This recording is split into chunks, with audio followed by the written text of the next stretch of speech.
Kentucky Senator Mitch McConnell has spent 40 years in the United States Senate, 17 of those as leader of his Republican colleagues.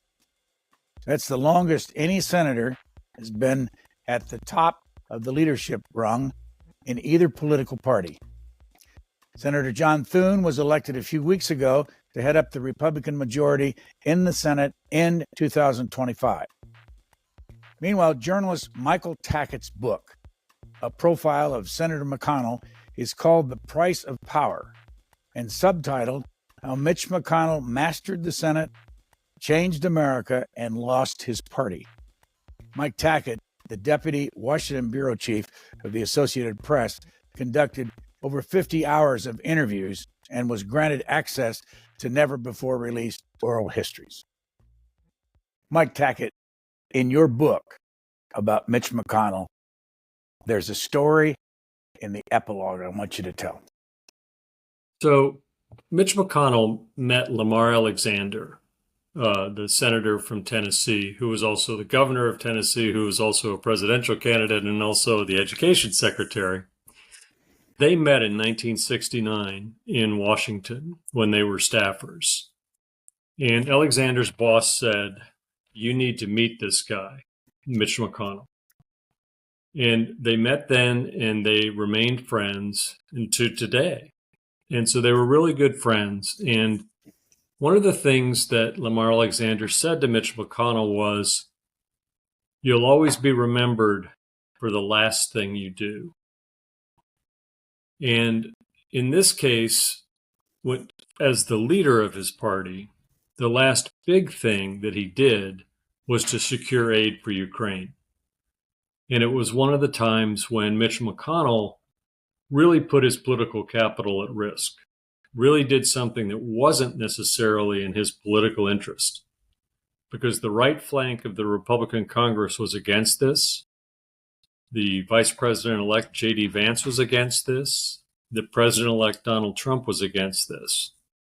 But McConnell pushed for it. And then he later joked to me, he said, "But this won't be the last thing that I do." And he said, in the next 2 years, meaning the final 2 years of his term, he said, "I'm going to make John McCain look like a dove. I'm going to fight for, national security spending, for the U.S. having a major role in the world." But you talk about the three trips, 1993, 1997, 2022, that Mitch McConnell made to Ukraine. Why was he going there those three times? So Ukraine had just become a democracy, and it was part of his committee work in the Senate to go there. So the benefit for him was he was familiar with Ukraine when this issue became a present-day one. He was familiar with its past, with the struggles that it had as a democracy, with the corruption that had been well documented, and he felt like it was a new day under President Zelensky. And he also felt like it was an obvious move to counter Russia, because, as he noted to his colleagues in selling the bill, more than half the money was actually being spent in the United States. The United States was, in effect, shipping out its older weapons and replenishing them with newer weapons. That it was a fight against an enemy of the United States in Russia, where no American soldiers were put at risk. And it was defending a democracy in a region where, if Ukraine were to fall, there was a concern that other nations would follow. The thing that really got my attention was when you talked about him sending Trump-friendly emissaries, as you say in your book, to authoritarian leaders in countries who might influence Donald Trump. Go through that. How did you find that out? So his strategic thinking, meaning McConnell, has many layers, and he didn't have any relations with Trump. He knew that actually if he were to try to broker this with Trump, it may not be effective. But he also knew, as he told me, other people who were talking to Trump. So he, in effect, used cutouts to talk to them in hopes that they would talk to Trump and to get him to a minimum to dial it down and maximally to just not oppose this. Did it work? Well, they got the aid passed. So in that sense, it worked. I mean, now structurally, what McConnell was trying to do was to get the largest possible amount of aid to Ukraine, just hedging against the possibility of a Trump victory. And he was able to do that. And their thinking was that it would give Ukraine at minimum full funding for the year 2024. And so now the next challenge will be what happens when Ukraine comes and asks for more? You know, will he be able to have the same sway in the Senate? And what will President Trump, what will he do about that? Why did you end the book this way? Well, the story had to end at some point. And, you know, the way that I ended before the epilogue, I ended with him endorsing Trump for president, albeit very tepidly, and noting that that was really the price he paid for power, that if he were going to maintain his position in the Republican Party, he had to support the Republican nominee because the Republican nominee had been elected by the Republican voters. And that was a very tough thing for a lot of people to swallow because they knew, and I knew, based on my interviews with him, just how deep the personal animosity had been. The story about his interest in Tom Cotton, how did that happen? So McConnell, in many ways, is he's like a great scout in baseball. He sees talent and he sees it early and he cultivates it early. So Tom Cotton was an appealing Republican candidate for Congress in the House. He was an Ivy League graduate, war veteran, tall, well-spoken, just sort of the whole package as a candidate. And Tom Cotton gets elected to the House in November. And of course, he won't be sworn in until January. And Tom Cotton gets tapped on the shoulder by the senator from Arkansas who says, Mitch McConnell would like to see you. And Cotton was thinking, well, why would Mitch McConnell want to see me? I just got here as a member of the House. But indeed he did. And then they talked to him about how he wanted to see him run for the Senate 2 years hence, and that he would provide support for him to do that. And then he also told him, just don't talk about this. If you're asked about whether or not you want to run for the Senate, just be coy. Don't give any definitive answers. Don't box yourself in. So he was looking at Cotton as a potential senator before Cotton had even officially been sworn in as a member of the House. How much money did he find for Tom Cotton when he ran for the Senate? Well, Arkansas is not a super expensive state, so it was in the millions of dollars, and it was sufficient to make sure that Tom Cotton was elected. In the journalism world, you told a story that I found interesting about George Will and the column. And how did you find this out, by the way? So the story you're referring to goes to Senator McConnell's vote when Republicans had to decide whether or not to move ahead with a trial and conviction of President Trump after January the 6th. McConnell was very torn about this, and he also didn't tell anybody necessarily what he was thinking about how he would personally vote. He didn't whip the vote at all, and he also didn't tell anyone, even close friends, how he was going to vote. So there was a moment of drama in Washington because obviously McConnell had condemned President Trump for his actions on January 6th in very sharp terms that night. So Senator McConnell is also good friends with George Will, the now columnist for more than half a century at the Washington Post, and one of the best-known conservative writers, certainly of this era. And George Will writes a column that he distributes to a select list of conservatives a day early. It's sort of letting them have the first peek at what he's doing. And one of those people was Senator Bill Cassidy of Louisiana. And he read the column that George Will had drafted, and it was all about how the Republicans were going to band together. And then the last line of the column was in brackets, and it said, "And Senator Mitch McConnell votes aye." Well, Cassidy, who provided this information to me, was very taken by that because nobody knew at that time what McConnell was going to do. So the next day he calls George Will and he says, "George, is this right?" And George Will responded to him, according to Cassidy, that column was premature. There'll be a substitute column. So the substitute column talks about how the moment wasn't quite ripe to go after Trump in this way. And then he also wrote that nobody detests President Trump more than Mitch McConnell.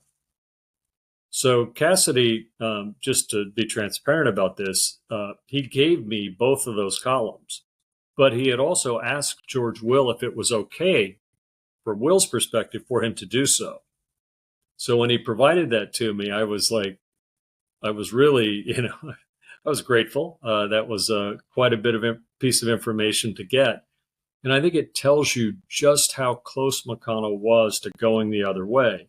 And of course, one of the fundamental criticisms of his tenure is, why didn't he do this? Why didn't he vote to convict President Trump? And his rationale was twofold. He had a legal rationale, which was that a reading of the Constitution that he adopted was that you can't do this for somebody who's no longer in office, that the impeachment clause only applies to people who are holding office at that time.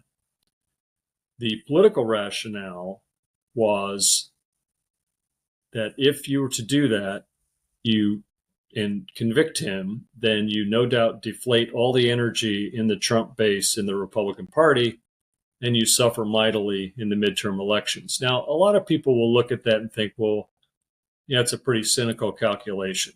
How could you do that? What I found interesting was I interviewed President Biden last December for the book about this, and I asked him about that directly. And it was interesting to me that he said, well, I can kind of see why he did it. So looking at it, I guess, from politician to politician, he gave him a little space on that. There was a third thing at work, which was a hybrid of a political calculation and a legal one, which was to convict, you need 67 votes. And McConnell's a very good vote counter. And he knew that he could get 60 votes, no problem, probably 62 votes, no problem, maybe even 64 votes, no problem. 67 votes would have been a much higher bar, and some people who normally would have been totally aligned with President Trump would have had to join him in that, and he chose not to do it. Go back to George Will for a moment. How often does a columnist or a journalist provide the subject of their column in advance to a bunch of people? That was a new one to me. I've not heard of that before. I think it's probably, in his view, it's just a courtesy. He's written the column. It's going to be published online, probably within hours. I'm not defending it. I'm just explaining what I know about it. Do you have any idea what Senator McConnell thinks of you? Well, I don't, except I will say this. When I approached him about the book, I was very transparent about what I wanted to do. I said, I'm not interested in a screed from the left or a screed from the right. I'm interested in an honest, objective account of your life and career. And to do that, I have to have total editorial control over the product. You can't censor anything. You can't say, I can't look at something. Nothing's off limits. And to his credit, he agreed with that. And I won't say that he answered every question to my satisfaction, but no questions were off limits. He opened up his archives to me, which were vast and really informative. And really helped make the narrative in terms of his early life. And he also told a very normally close circle of people that it was okay with him if they talked to me. And I gave him the book just a few days before the official publication. It was coming out, it was already in print, hardcover copy. I thought that was, a fair and decent thing to do. And he read it. And one of the first things he said to me was, I'm learning things about my family I didn't know, which was good. And then he had some other comments that, where he's got some issues with, some people who have one view of him and he has a view of them. But at the end of the book, he said, I've got to tell you, I think it's fair. And I thought, well, I'm glad to hear that, because that was the goal. It's one of those times where if you're hard left, you may not think I was tough enough on him. If you're hard right, you may think I was too tough on him. And I can live with that kind of ambiguity because I felt like, I really tried very hard to call balls and strikes, to not let him off the hook if I thought my research indicated what he did was wrong. But then to also note that there were things he did that were really impactful to the country. I remember interviewing Senator Angus King of Maine, and he said something to the effect of, the trouble for Mitch is, his obstructions are notorious and his compromises aren't well documented. And I think there is something to be said for that. Your relationship with him, did it have anything to do with the fact that you are from the border state of Indiana? You're a Midwesterner to start with. Did that matter? I don't think so. What's interesting, Brian, is, I've been covering national politics since the 1988 campaign. And I had never interviewed Mitch McConnell. I'd never met him. I'd never interviewed him. So I really don't know what due diligence he did on me, except I had written a book previously called The Baseball Whisperer, which is it's a nonfiction book about a summer wood bat league team in Clarinda, Iowa. That's just sort of a heartfelt story about, a small town and the good they did and what happened. And he had read that, apparently, as part of his preparation for talking to me. And he liked that book. And I think he just was, there were two things at work. One, I think he really wanted his life studied. I think he really wanted somebody to do a serious biography of him. And so maybe my timing was fortuitous. And two, I think he thought, well, I'll take a shot. Some people tell me this guy's fair. I'll find out. Soon after college, during college, you can tell us that, he was an intern for John Sherman Cooper, Republican senator from Kentucky. And then he went to work for Marlowe Cook, another Republican senator. Give us what he learned from both of those men. And obviously, I want you to talk about what happened to him when he worked for Marlowe Cook. So with John Sherman Cooper, Senator McConnell sort of gets his first encounter with somebody who he considers a great man, a heroic figure. He was sort of a dashing person, an intimate of the Kennedys, an internationalist, known for bipartisan things. And he told Senator McConnell that, you don't always have to do exactly what you think your constituents want. That sometimes you just have to take a stand and hope that they'll, acknowledge that you were taking a stand and not punish you for it. And that stuck with Senator McConnell quite a bit. Not something he always followed, but something he sometimes followed. And John Sherman Cooper was formative in another way because Senator McConnell early on was a real advocate for civil rights.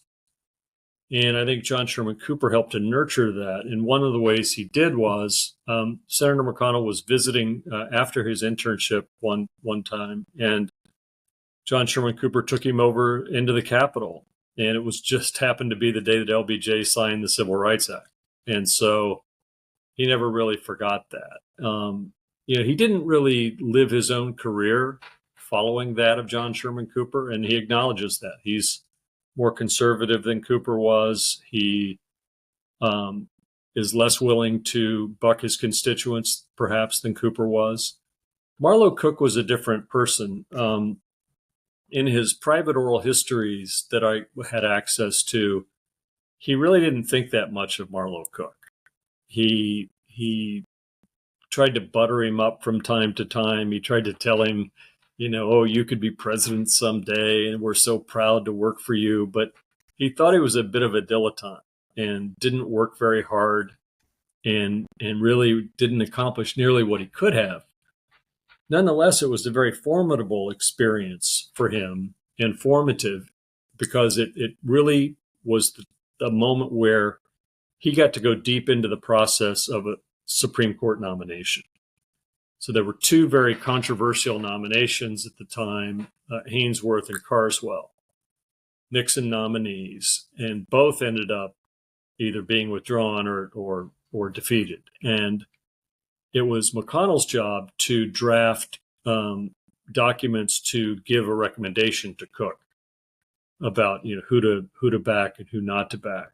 And that really stayed with him throughout his career because then he became involved in the Bork nomination, then the Clarence Thomas nomination. And then once he became a member of the leadership in Congress, this was a fascinating part of the research was they would bring out these boxes and boxes of documents for me to look at, and you would see what the Supreme Court nomination process was really like from the inside. And so it was fascinating. It was like watching trial preparation, for some kind of complex litigation where if it was Samuel Alito, it was trying to figure out every line of questioning the Democrats would have and then coming up with the counter argument to defeat that. Almost none of it had to do with their legal writings or their philosophies. It was all about, getting to that vote where you got your person on the court. And then, of course, in the Trump era, the most impactful things that Senator McConnell did were related to the courts. Why was there a falling out between Mitch McConnell and Senator Marlowe Cook?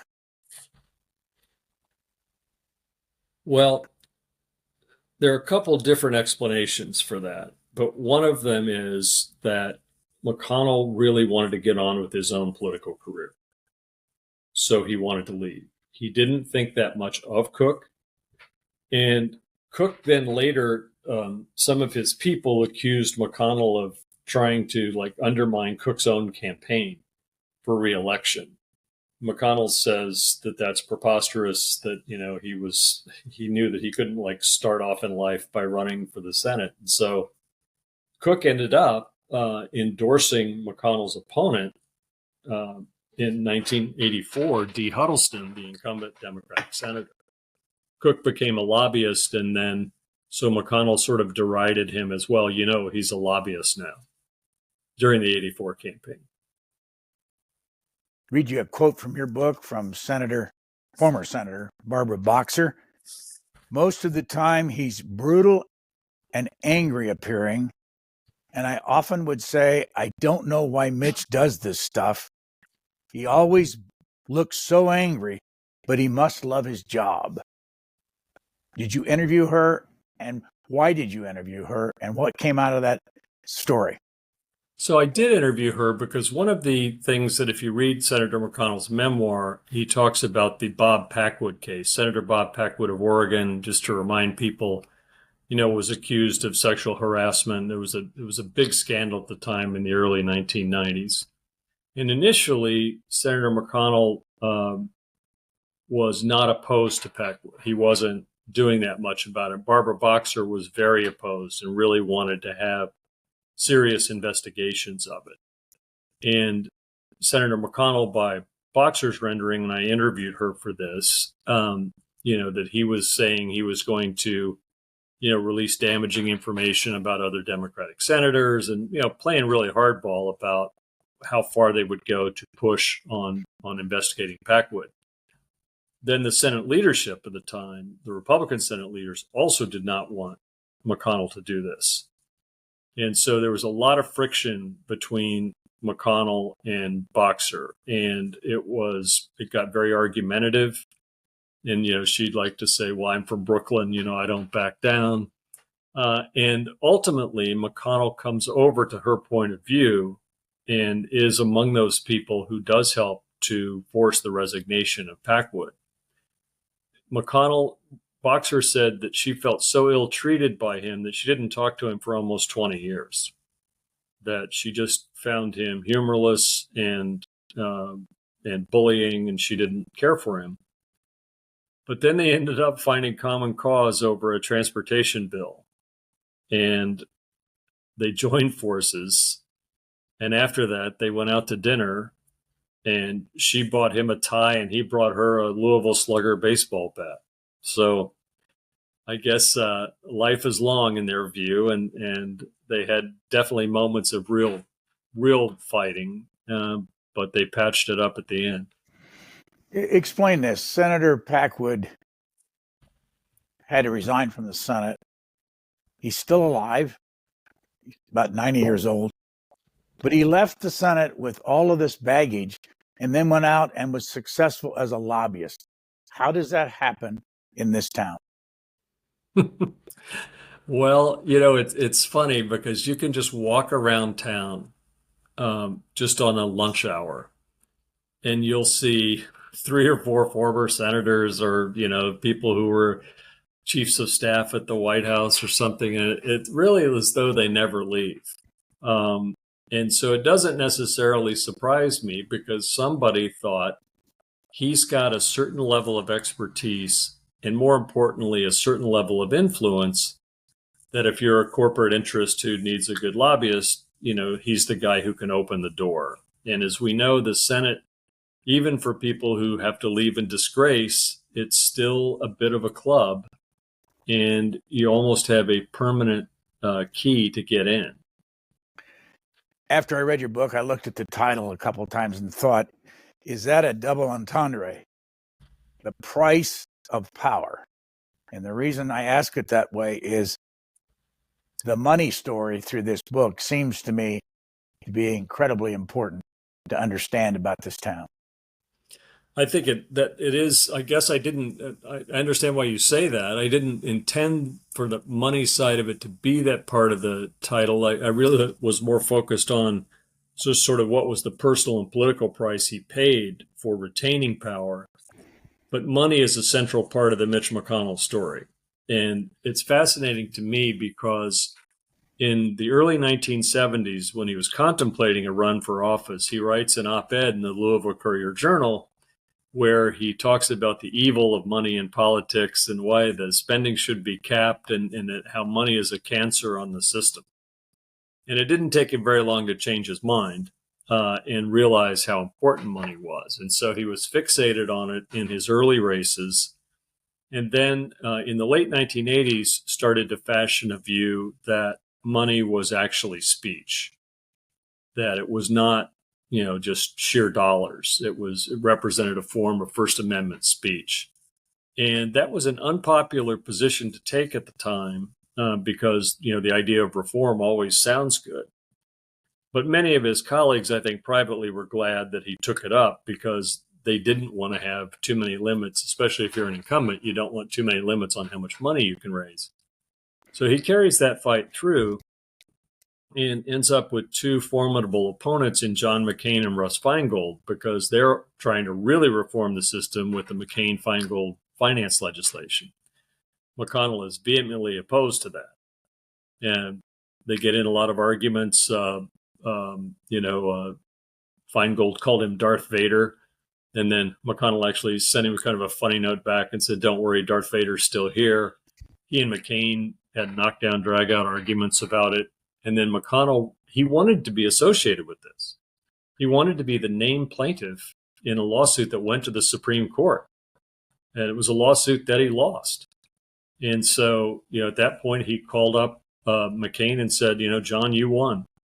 But he wasn't done fighting for money in politics, because that was followed soon by the Citizens United decision by the Supreme Court, which really opened up the world to unlimited spending.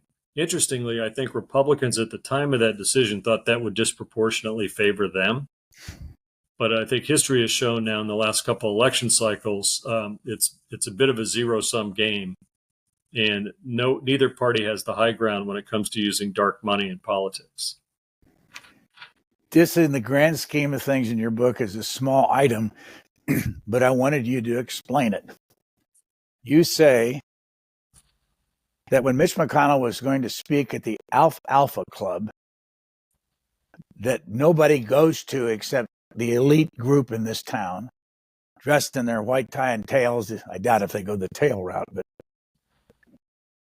And he paid Landon Parvin $20,000 of somebody's money to write a speech for him before the Alpha Club that never lets cameras in, and you really don't know what goes on there unless somebody leaks it. So this was one of the things that one of the real joys of like burrowing into the archives was, you try to adopt, the Robert Caro turn every page approach to the research. I'm sure I didn't hit every page, but I tried. And all of a sudden I stumbled upon the payment, for that speech. And I thought, what a nice gig, if you just have to write, a speech like that and somebody pays you $20,000. I think what it really showed was he really prepares for everything. He doesn't leave things to chance. There are very few examples of spontaneity with Senator McConnell. He's thinking about it. He knows the impression he wants to leave. And at that point, he still, is trying to be seen as a large figure. He hasn't yet attained the status that he ultimately would. And yeah, that actually leaped out at me too. As soon as I saw it, I thought, boy, that's a pretty sweet payday for just one speech where you made fun of Ted Cruz. Another, just a bullet in your book. He went to Beau Biden's funeral, the only Republican senator to show up. What impact did that have on his relationship with Joe Biden? I think it helped. It's something that President Biden referenced in my interview with him. And that's something that, that's a side of Senator McConnell that a lot of people don't see. And that is, he writes, lovely tributes to colleagues, Republican and Democrat, when they leave the Senate and delivers them on the floor of the Senate. He does go to funerals. He writes notes. He makes phone calls. So that's sort of soft power, I guess. And power might not even be the right word to describe it. I mean, it's just, there is a sense of graciousness to that, doing something like that. And I know that President Biden said he really appreciated it. You write about his first wife, Cheryl, who now lives near Northampton, Massachusetts, not anywhere close to Mitch McConnell or this town or politics. What role did she play when he ran for the Senate first up? Well, by that time they were divorced. But she did play a role in his life and career for sure. They met at the University of Louisville. She was a really bright student. He was sort of a budding politician. Then he goes to law school. They have kind of an on again, off again romance where they're engaged, then they're not engaged, then they get engaged again. She helps him raise money. She helps him go to political events, even though she ended up running the feminist archives at Smith College. There's things in the archives where she's wearing a Nixon button, just as part of his work. She was right there with him for his first campaign for county judge executive, which is the top countywide position in the Louisville area. And for his second term in that office. But by that time, they had 3 children, 3 daughters, and they divorced. And so you don't really see, there's some connection in those early years in the 80s through the daughters, through paying for their college and things like that. But and she tried to keep a personal connection with his parents. She didn't really have much of a role in his 1984 race. What are his 3 daughters doing now? Well, Two of them are in academia. One's a professor, one teaches in the lower grades, and another is more of a liberal activist, believe it or not. So, that's a fascinating part of the story. I mean, I think it's also kind of falls under the heading of the price of power sometimes, where one's family can get sacrificed for one's political career. Does he have a relationship with his three daughters? They see one another occasionally. He refers to it as Dadmas for Christmas when they get together. He has grandchildren. I don't know that there's estrangement, but there's also not like tight-knitness either. When you look up his financial situation, it looks like he's got lots of money. Well, he didn't. It's not from his Senate salary. What's fascinating is, like, during his career, when he's helping to pay for his daughter's tuition, when he's doing all this, he's really strapped for money. And he ends up teaching on the weekends at Bellarmine College in Louisville just to make some extra money to make ends meet. And then in a senator's salary, even one of long serving like his, you're not going to rack up $30 million. But when he married Elaine Chao comes from a very wealthy family. Her father was a great immigrant story who, left mainland China, then Taiwan, and started an international shipping company. And I think that's where the bulk of that wealth comes from. How did they meet? They met on a blind date, and the first date was an interesting one because it was at Prince Bandar of Saudi Arabia's home in McLean. And so I think Senator McConnell wanted to make a good first impression by showing that he had friends in high places. This quote from your book: the conservatives on the Supreme Court, in their Citizens United decision that you mentioned earlier, created a financial pipeline that McConnell built into a vast political ecosystem. Explain that. Well, once he was the leader, he really tried to figure out ways to use money to solidify his standing within his conference and to build a Republican majority. That's sort of his first, second, and third order priorities. So after the 2014 cycle, there was an organization called Crossroads that was started by Karl Rove. And it was also another principal in that firm was Stephen Law. Stephen Law has a long history with Senator McConnell and with Secretary Chao. He was a McConnell staffer. Then he was his campaign manager in 1990. He ended up working for Secretary Chao, and so he stayed close to McConnell for years. Well, McConnell thought that there needed to be something that was specifically branded for the Senate. And so Crossroads, in effect, morphed into the Senate Leadership Fund. And the Senate Leadership Fund is run by Stephen Law. So this is aligned with Senator McConnell. He's, the way the rules work, you're not supposed to have direct influence, but everybody knows where the money's coming from. So the Senate Leadership Fund ends up being a financial juggernaut. High net worth individuals and companies give millions of dollars to this fund every election cycle. And Senator McConnell has done a remarkable job of courting those people and raising that money, and with a very good track record of success. The Senate Leadership Fund is often the super PAC where you'll see in a competitive race where they're really harsh negative ads. They're probably behind it. They really are very tactically astute, and they know what works. Whether or not it's a good thing or a bad thing is a different question, but they know what's effective. It doesn't always build loyalty. It does in many respects, but not all. And the best example of that would be the Ohio Senate race in 2022, where Senator McConnell, Senator Rob Portman, and sort of the more mainstream people in the party did not want J.D. Vance to win that nomination, but Donald Trump endorsed J.D. Vance, and he did win that nomination. The problem for J.D. Vance at the time was he had no money in his campaign account to speak of. And McConnell couldn't believe that because, that everybody who's a Senate candidate has that. So the Senate Leadership Fund ends up to the tune of, I think it was $32 million, something like that they put into the Vance race. And most observers think that had they not done that, Vance probably wouldn't have won.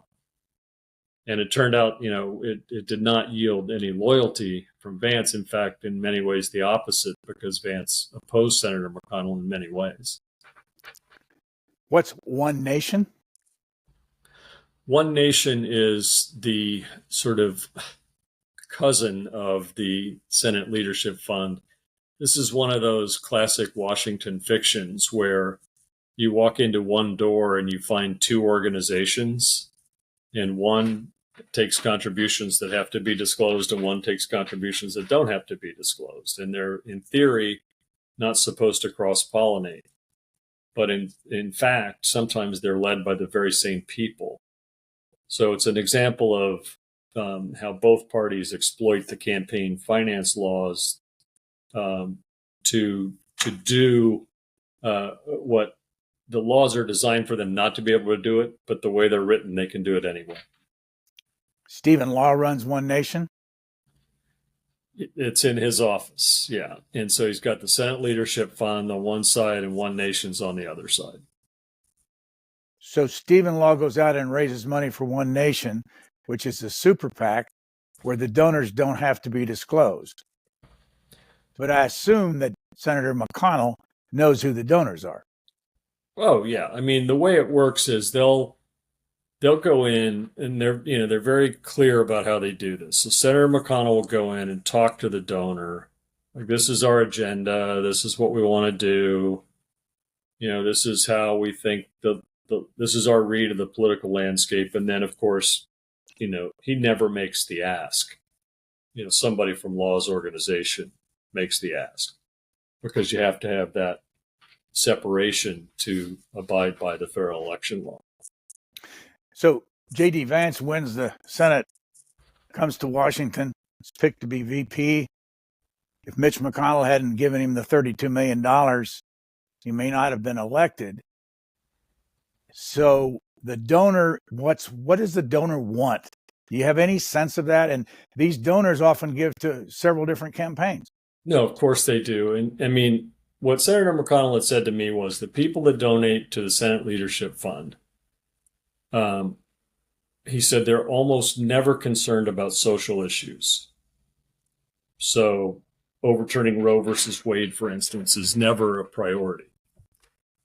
What's a huge priority, though, would be things like the Chevron decision, which was a precedent until last term that basically said that if Congress was unclear about a law, that it was up to the experts in the federal agencies to determine, how the law should be implemented.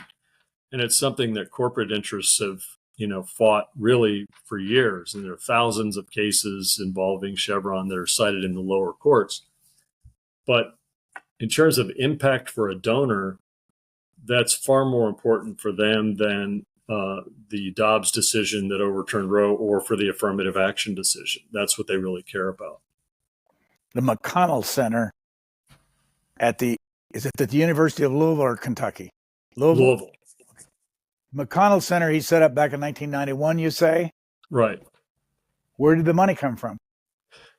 Well, that's a great question, and it was a real mystery for a long time. Because he didn't want to disclose it. I mean, it's a public university, so you could argue, it should be disclosed, but the way they set it up, he contended you didn't have to disclose it. His rationale on that was, people who were giving this kind of money didn't want people coming up to them all the time asking them for money. So we'll keep their names quiet. The Louisville Courier-Journal looked at that another way and thought, people need to know who this is because, they may be trying to have undue influence on a public official.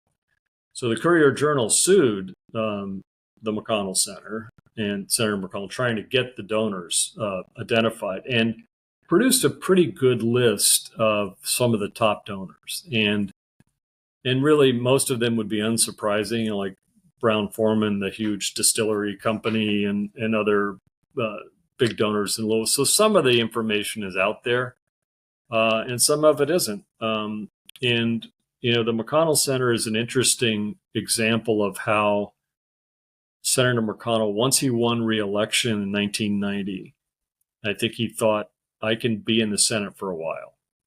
I have a chance to be somebody who is going to make a mark in history somewhere. So he starts this center. One of the noble things it does is it provides full scholarships for a number of students every year. So there's some kids who, otherwise might not have gone to college. Daniel Cameron, who was the Attorney General of Kentucky and a candidate for governor, was a McConnell scholar. Scott Jennings, who's a CNN commentator, was a McConnell scholar. But there are many others. And then McConnell uses his influence to bring big name speakers to the center. Hillary Clinton's come there, Colin Powell's come there, Amy Coney Barrett came there, all sorts of Republicans and Democrats. It's very ecumenical in that sense. Amy Klobuchar has come there. I think Joe Biden has come there too. And so that, for kids going to a school not necessarily associated with that kind of activity, it's a really nice thing. I mean, it elevates the profile of the school. And then he's got the McConnell Chow archives there, and that's where I did my research. And I was the first person who was granted access to that facility. And so, his archives are really vast. And, I'm sure that, my research had to stop at some point. So there'll be things from the last few months or, his last 2 years of his career that will be for others to study. If somebody comes after me, I hope I at least gave them a good roadmap.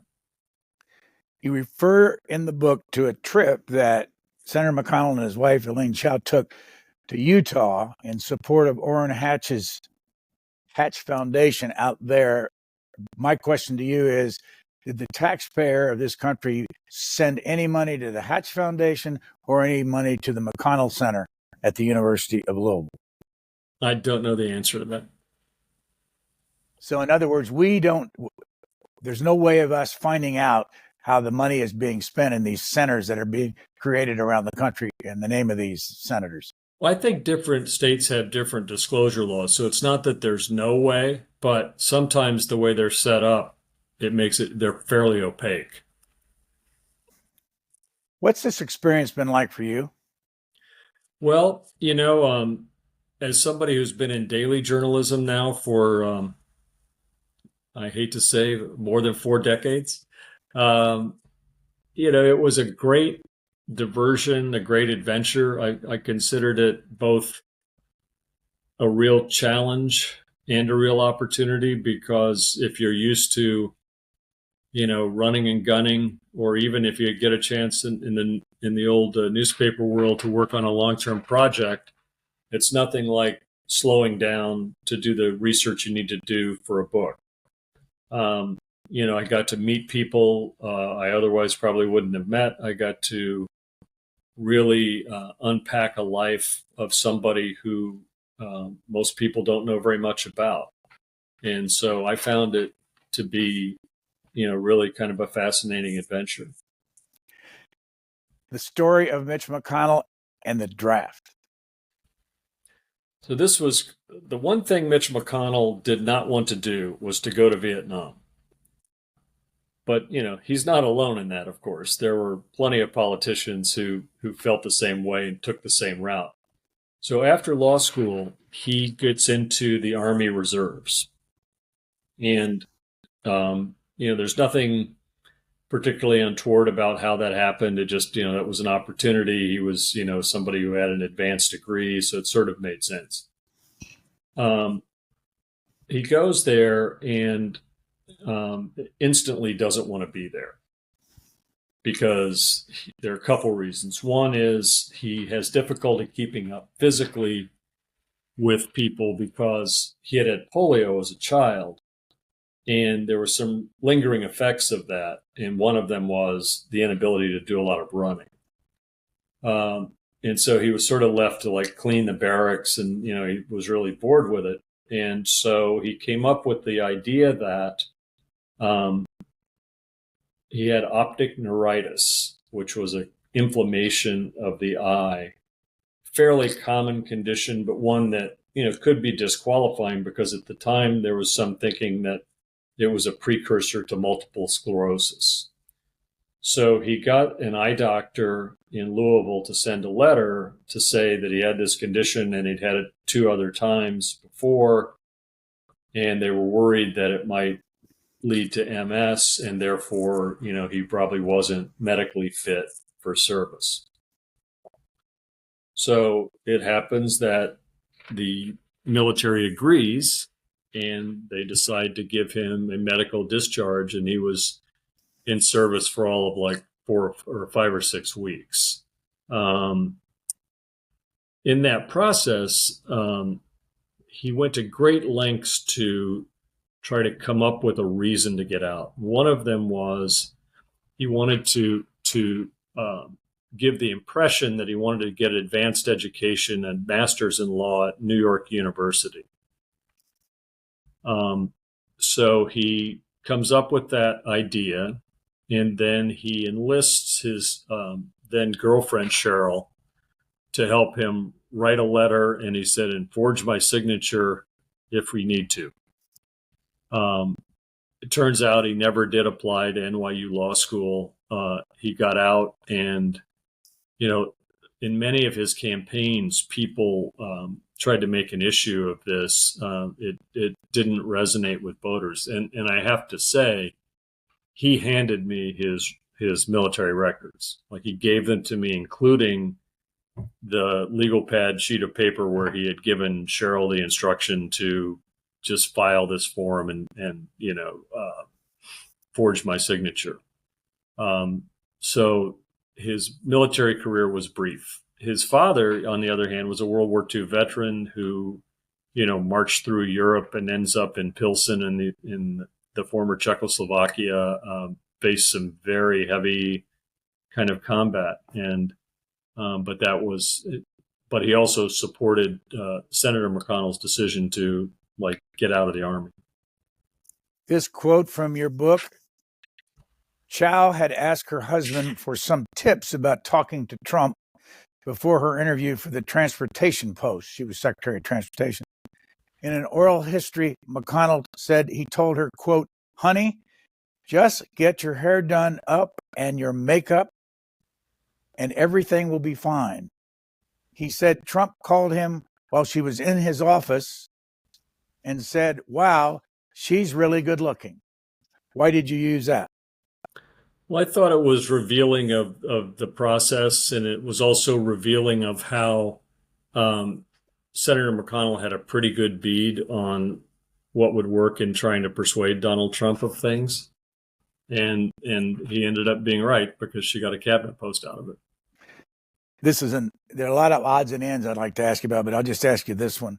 You say between 1955 and 1964, the filibuster was used 9 times. Again, that's 55 to 64. And then you say from 2009 to 2014, 643 times. Why?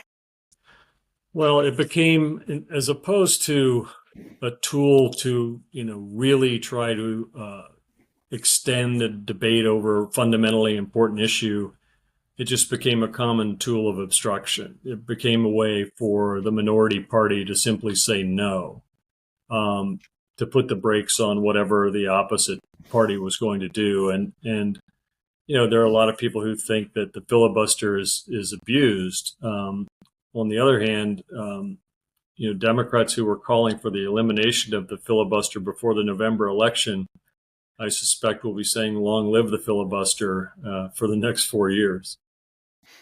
Last question. If you handed this book to a bunch of political science students at any university and they read it, what do you think the impact would be?